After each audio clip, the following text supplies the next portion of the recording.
Fun सास। मधु की शादी के कुछ सालों में ही उसके पति की मृत्यु हो जाती है, जिसके बाद उसके ऊपर सास की जिम्मेदारी आ जाती है और वो अब अपनी सास के साथ घर में अकेली रहती है। मम्मी नाश्ता बना दिया है, टाइम से खा लेना। दोपहर का खाना शीला आकर बना देगी, मैं ऑफिस जा रही हूँ। अरे क्यों उस टेप रिकॉर्डर पर पैसे खर्चा करती हो? इतना काम मैं खुद भी कर सकती हूँ। हाँ बिल्कुल, आधे समय तो जोड़ों के दर्द की दवाई खाती हो और फिर काम करने की बात करती हो। दवाई खाती हो तो क्या, मैं अभी भी अकेली 10 पर भारी हूँ। हाँ मैंने मान लिया। मधु घर से चली जाती है, जिसके बाद सास नाश्ता कर दवाई लेकर टीवी देखने बैठ जाती है। दोपहर को शीला घर आती है। अरे क्यों माँ जी, आज किस बात से मेरी नौकरी बची? अरे चल ज्यादा बक बक मत कर, काम कर अपना। शीला खाना बनाने लगती है और सास वहीं पास में बैठ जाती है। माँ जी, मैं तो हमेशा ही बोलती हूँ दीदी की दूसरी शादी करा दो। कब तक आप दो औरतें घर में अकेली रहोगी? आजकल माहौल भी बहुत खराब है और फिर दीदी की उम्र भी तो निकली जा रही है ना। तेरा नाम टेप रिकॉर्डर सही रखा है मैंने। तेरी एक ही बात को रिपीट मोड पर चलाने से वो पूरी नहीं हो जाएगी, इसलिए मेरी बहू से ज्यादा खाना बनाने पर ध्यान दे, नहीं तो कहीं वो भी तुझसे मुंह ना फेर ले और नौकरी चली जाए। क्या माँ जी, आप भी हमेशा मेरी नौकरी के पीछे ही पड़ी रहती हो? तो क्या तेरे पीछे पड़ूं? इसी तरह दोपहर से शाम हो जाती है और शीला अपना काम खत्म कर वापस चली जाती है। अब अकेली सास एक बार फिर टीवी देखने बैठ जाती है, जिसकी थोड़ी ही देर में मधु घर आ जाती है और सास बिना कोई देर किए शीला की बातें उसे बताने लगती है। मम्मी, आप भी ना किसी बच्चे से कम नहीं हो, जिसके पास हमेशा शीला को लेकर कोई ना कोई बात रहती ही है। अब बस भी करो ना, इतनी बुरी नहीं है बेचारी। अरे मैंने कब कहा बुरी है, बस उसकी बातें करके मुझे बड़ा मजा आता है।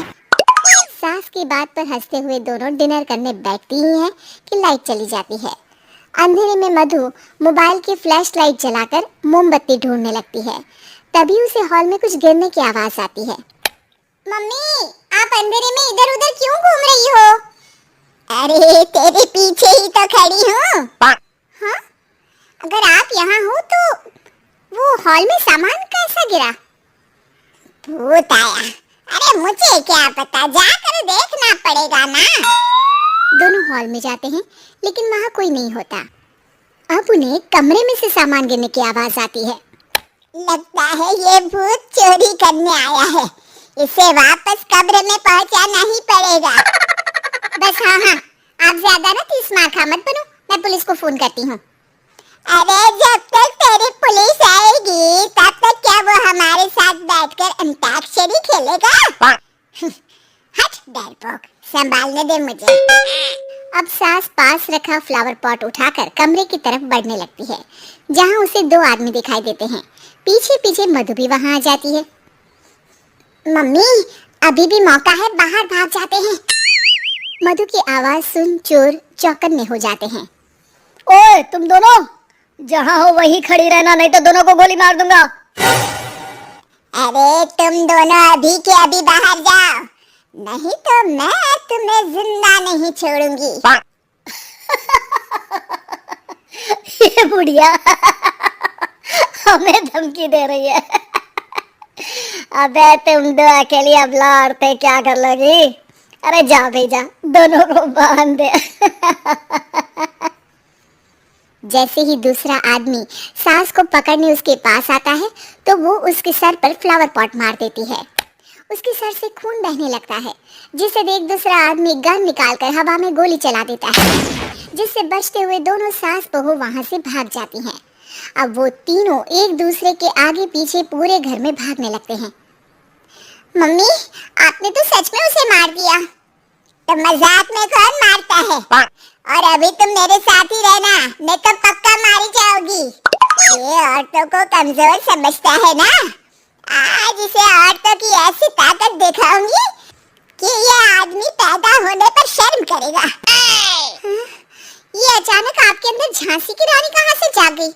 वैसे तो हमेशा जोड़ों में दर्द बोलती रहती हो।